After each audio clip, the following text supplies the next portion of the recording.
Merry Christmas.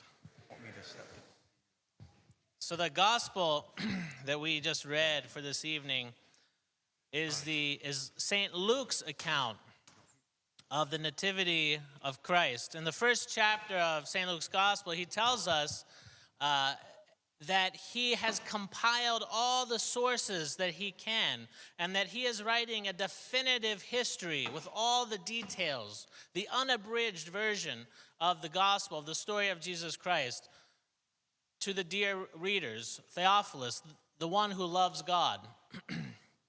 And in the first chapter of St. Luke, he sets out the story, and it's all around the temple in Jerusalem. Everything in the first chapter takes place in or around the temple in Jerusalem. And here we have the Annunciation to Mary. Here we have the birth of St. John the Baptist. Then in the second chapter, Luke, as the good historian, pulls out the camera's focus. And he starts the second chapter in what we just read this evening with, "In those days a decree went out from Caesar Augustus that all the world should be enrolled." In other words, that a census should take place. And we know historically that they did this around every 14 years. Now, the context now changes. We're no longer talking about Jerusalem. We're no longer talking about the temple, both of which symbolize the fullness of the chosen people of God, of Israel, about the entire known world. We're not talking any longer about only the people of Israel. The context now that Luke gives us is of the entire known world at that time, the entire Western world. Why? Why is this important? Why does he need to set Jesus' birth in this context? If we go back 300 years before the birth of Christ, we have Alexander the Great, who marches east and unites, although very briefly, unites a huge section of the known Western world. But he dies quickly and in a surprising way. And the kingdom that he created, this massive kingdom, the largest the world had ever seen, falls to his successors and splinters immediately. But even though the administration of this large area was no longer unified, Alexander had brought Hellenism. So he brought to them a common language, a common form of Greek that became the de facto language of the known world. Now these countries could communicate with each other. He also brought Greek education that spread throughout all these lands he had conquered. Now all these disparate people, all these diverse peoples now had the same common education system. They started to think in the same categories. Among the Greek philosophers, the philosophers by the time of Jesus had begun to think that there was only one God. They didn't know who that God was, but they had started to come to the conclusion that there weren't many gods. There could only be one God. So all of these things were set in motion by Alexander the Great 300 years before Christ. But the administrative unity across this region had been lost until Augustus. Until Caesar Augustus, who's referenced in the first line of the gospel tonight. Augustus reunites this area under one ruler. And now, St. Luke tells us, he sends out a census so that he may know who are the subjects of his united kingdom. This is the context in which Jesus Christ is born. St. Paul, in the epistle that we'll read tomorrow morning, says in Galatians 4:4, "When the fullness of time had come, God sent forth his son, born of a woman." The fullness of time had come. All of these events for 300 years preceding the birth of Christ, all of human history was moving in this direction. God's hand, St. Luke wants to tell us, he wants to assure us, God's hand was behind all of human history. Not just the history of the people of Israel, but behind all of human history. And he was moving things in the direction so that the fullness of time would come, so that his son could be born. With this one common language, the gospel could be proclaimed throughout all this known world in a way that people could understand. with a common coalescing around this idea of one God, with a common education system. Finally, this revelation of God, not only to the Jewish people, but to all of humanity, could be spread. The fullness of time, as St. Paul said, had come. And it has not to do only with the Jewish people, but it has implications for the whole known world. Sometimes in our own day, we may tend to look at history, look at how things are moving in our society, and not see God in it anywhere. But that would be a temptation.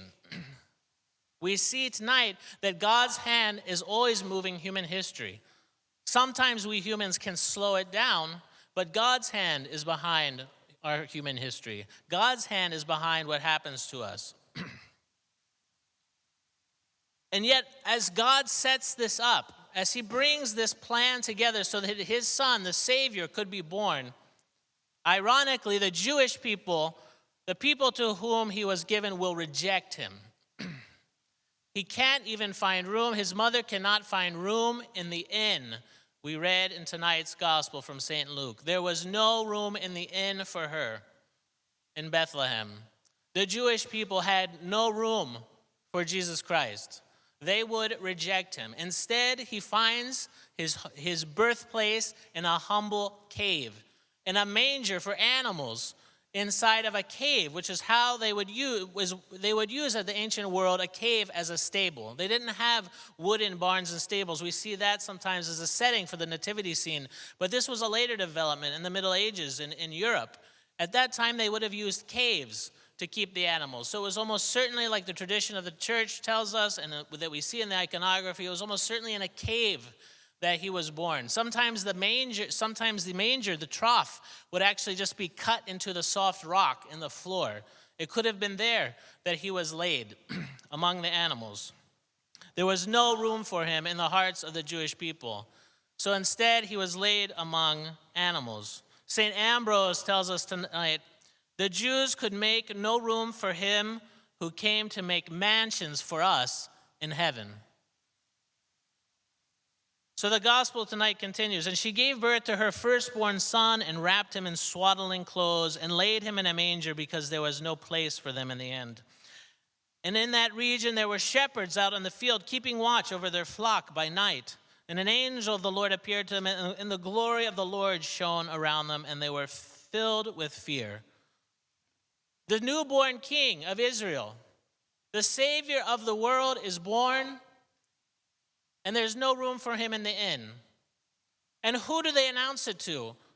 Do they announce it to the king, the so-called king of Israel, Herod? No.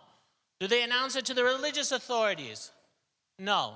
They announce it to foreigners, the Magi, which we'll talk about maybe on Sunday, and to the humble shepherds. To foreigners and to shepherds. And for the Jews of that time, shepherds were a distrusted class.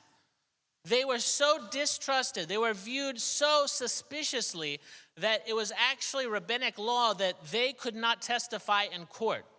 They were considered as a class to be bad people because they would wander the fields with their sheep, and they had a tendency to ignore which were their fields and which were other people's fields. And the sheep would wander into other people's fields. And so they were considered not trustworthy. They could not give evidence in a court of law. They were considered as a class untrustworthy. And yet it's to them, in the middle of the night, as they're shepherding their sheep, that the angels reveal this great news. Not to the kings, not to the religious authorities, but to these humble shepherds. The Jewish authorities, the religious authorities, saw them as unclean. They were not able to keep the ceremonial laws.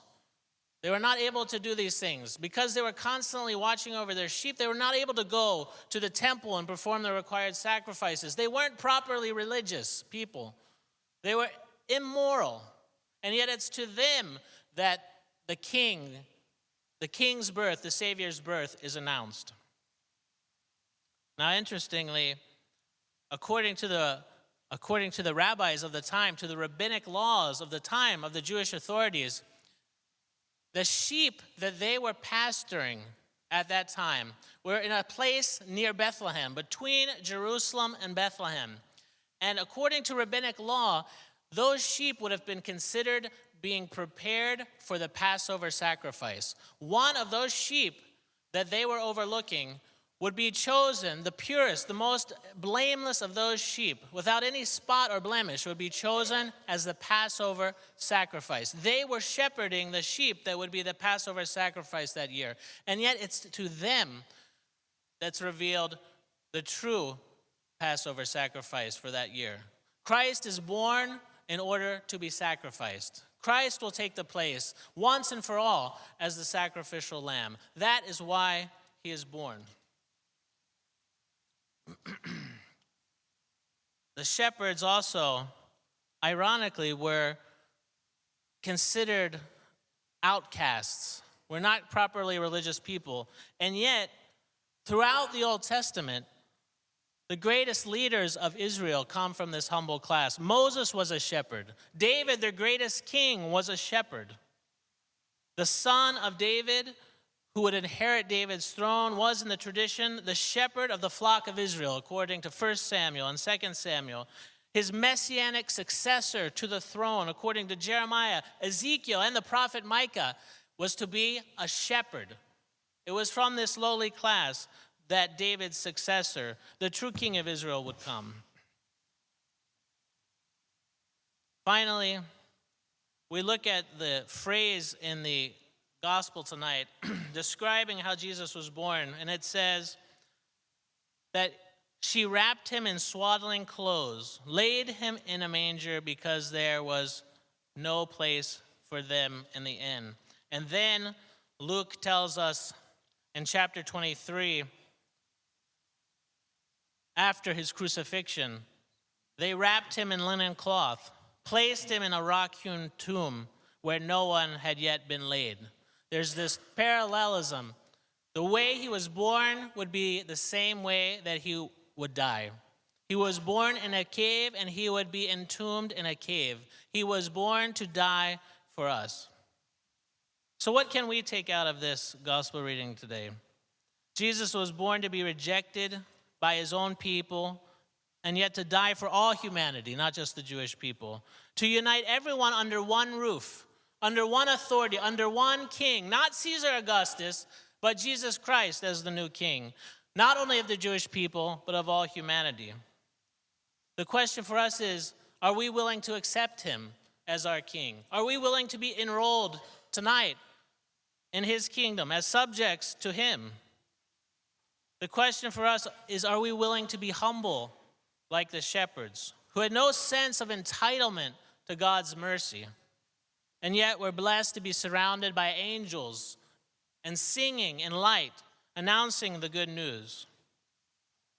And finally, can we make our hearts a humble cave that can accept Jesus Christ? Not a proud place, but a humble place, a cave with a manger.